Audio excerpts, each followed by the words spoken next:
Bonsoir monsieur, Oui, bonsoir. présentez-vous.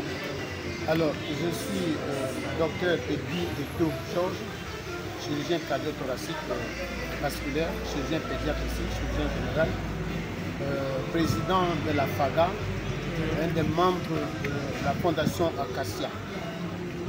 D'accord, vous avez tenu une réunion aujourd'hui avec les membres. Pourriez-vous vous dire de quoi s'agit-il exactement? Je me permets de prendre la parole à l'absence de la fondatrice, docteur Kadiji. Je prends la parole en tant que président de la fondation Acacia, non, président de la FAGA. Donc, je suis coordinateur des caravanes médico-chirurgicales avec mon collègue docteur Mbando. Alors donc, nous avons fait une réunion de mise au point par rapport à la grande caravane médico-chirurgicale qui va se passer d'ici peu de temps dans la province du Wellington. Et cette caravane est parrainée par le Premier ministre, chef du gouvernement de la transition, son Excellence Raymond Donsima. Et c'est lui qui va parrainer la caravane, assistée par le président de la transition, chef de l'État, le président du Donc nous sommes là pour faire la mise au point. Et cette caravane est en même temps aussi supervisée par le professeur Angoulou, qui est ministre de la Santé, qui relance les activités de la médecine itinérante, c'est-à-dire les spécialistes vont auprès des populations pour les consulter, pour les traiter, leur donner des médicaments et même les opérer si cela est possible. Et c'est cette mise au point que nous sommes en train de faire. Nous avons déjà lancé une première activité qui a été parrainée par le professeur Adrien Moudou, qui est ministre de la Santé, dans la province de Langounier. Cette fois-ci, nous préparons à lancer une autre caravane médico-chirurgicale dans la province de Wellington, qui est parrainée par son Excellence Raymond Donsima. Et c'est cette mise au point que nous avons fait. Nous avons essayé d'étudier tous les contours, comment ça peut bien s'organiser, comment est-ce que nous allons prendre en charge nos populations ou bien nos parents qui sont un peu éloignés de la capitale. Nous allons amener l'expertise vers les populations reculées, de façon à ce que, au lieu qu'eux se déplacent pour venir à Libreville voir les spécialistes, nous serions là pour les traiter, nous serions là pour accompagner les médecins qui sont aussi sur place pour la prise en charge. C'est cette mise au point que nous avons fait aujourd'hui. Alors quel est concrètement l'objectif recherché à travers la mise en place de cette caravane? L'objectif recherché, c'est que le ministère de la Santé veut relancer ce qu'on appelle la médecine de proximité. C'est-à-dire où les spécialistes vont aller vers les populations, vers les nécessités, pour non seulement les consulter, mais aussi faire une prise en charge. Bon, il est vrai qu'il y a certaines difficultés, mais ce qui est sûr, c'est que c'est d'abord le premier pas. Parce qu'on va faire le diagnostic pour reprendre, faire les diagnostics précoces, faire la prise en charge. Maintenant, pour des cas compliqués, nous avons tout mis en place de façon à ce que les patients qui sont compliqués, qui nécessitent des examens complémentaires beaucoup plus sophistiqués ou une prise en charge beaucoup plus sophistiquée, soient évacués vers Libreville. Et nous avons déjà fait l'expérience, c'est le plus souvent, c'est nous-mêmes aussi qui les recevons pour continuer la prise en charge.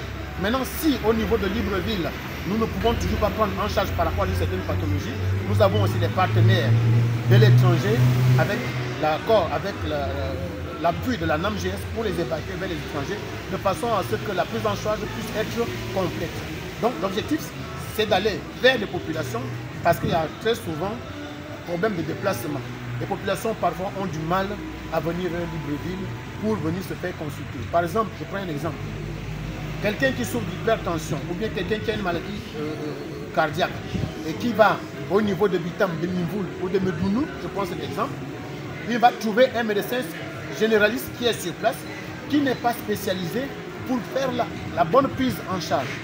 Maintenant, si depuis Libreville, nous faisons déplacer un cardiologue, il va arriver sur place, il peut faire des examens complémentaires, il peut faire une consultation beaucoup plus spécialisée et donner un traitement beaucoup plus approprié. Ça va éviter que le parent, qui peut-être n'a pas des gens qui peuvent le soutenir à Libreville, ne se déplace plus, il va recevoir ses soins étant sur place. Donc l'objectif, c'est que cette fois-ci, les spécialistes doivent aller vers les populations pour les examiner, pour les prendre en charge, afin d'éviter les déplacements, afin d'éviter des tracasseries. Et en même temps aussi, ça soulage aussi les populations, parce qu'ils n'auront pas à payer la consultation, ils n'auront pas à payer les examens que nous allons les faire, ils n'auront pas à payer les interventions, ils n'auront pas à payer les médicaments. Donc c'est un avantage que le gouvernement offre à ces populations. Pour cette première phase de la caravane, quels sont les sites qui ont été retenus? Je vous ai dit, la première phase, c'était dans l'Angoulême. Et depuis que la transition a pris le pouvoir, et que la CPRI a pris le pouvoir, alors nous allons vers l'essor de la félicité. L'essor de la félicité, ça veut dire essayer un peu de combler les manquements qu'il y avait. Non seulement essayer d'évaluer, dans un premier temps, on essaie un peu d'évaluer les manquements et en même temps essayer aussi de combler les manquements avec les moyens que nous disposons. Alors, la première phase, ça s'est passé dans l'Angoulême, ça s'est très bien passé. Nous avons fait la prise en charge. Mais cette fois-ci, je pense que c'est la deuxième sortie que nous allons faire dans le Wellington, où il y aura un site à Oyem, il y aura un site à Bitam, il y aura un site à Minvoul, il y aura un site à Medounou, il y aura un site à Minzi. Donc, c'est tous les départements qui sont concernés. Et quel peut être un peu, ou si vous voulez, pouvez-vous nous décrire tout de même l'engouement ayant déjà prévalu lors des premières étapes? Ce qui est sûr, c'est que chaque fois que nous arrivons, il y a toujours l'engouement, au point où parfois nous sommes obligés de couper les consultations ou les interventions bien qu'il y ait encore les demandes. Parce qu'il y a toujours l'engouement. Ça montre combien la demande est forte à l'intérieur du pays. Effectivement, quand nous arrivons, on ne peut pas tout consulter, on ne peut pas tout opérer. Il y a des personnes que nous sommes obligés d'orienter, soit à l'hôpital régional, soit d'attendre soit la prochaine caravane, soit de venir vers Libreville pour un complément d'assistance. Tel que vous l'avez signifié. Et pour cette prochaine étape, ou ces prochaines étapes à parcourir, pour cette caravane, y a-t-il un message particulier à l'endroit de toutes ces personnes qui vont probablement recevoir les acteurs de cette grande fondation, qui vont être porteurs d'une bonne nouvelle, notamment le rétablissement probable de leur Alors, santé? vous allez voir que dans la fondation Acacia, il y a beaucoup de fédérations. Il y aura qui seront là, juste pour l'éducation, la sensibilisation. Il y aura donc, vous avez dans le domaine de la santé, vous aurez de la prévention de certaines maladies, vous aurez de la prise en charge psychologique, il y aura de la prise en charge aussi médicale, effective. C'est-à-dire, l'avantage, c'est que non seulement on va pour consulter et faire la prise en charge, mais on va aussi pour la sensibilisation, pour prévenir certaines pathologies, pour prévenir certaines maladies. Par exemple, je prends un exemple banal. Nous avons avec nous les spécialistes qui vont aller faire l'éducation de l'hygiène du code dentaire. Nous avons des spécialistes qui vont aller faire la prévention des grossesses précoces, des avortements. Nous avons la prévention des maladies IST. Nous avons la prévention des cancers chez les femmes et même chez les hommes. Donc, nous avons une sensibilisation à faire. Ça permettra à ce que les personnes qui peuvent ou des sujets à risque sachent que si je vois tel signe, il faut que j'aille vite chez le médecin pour que les patients ne viennent pas quand c'est déjà trop tard. Donc, l'avantage, effectivement, c'est il y a la prévention, il y a aussi la prise en charge effective.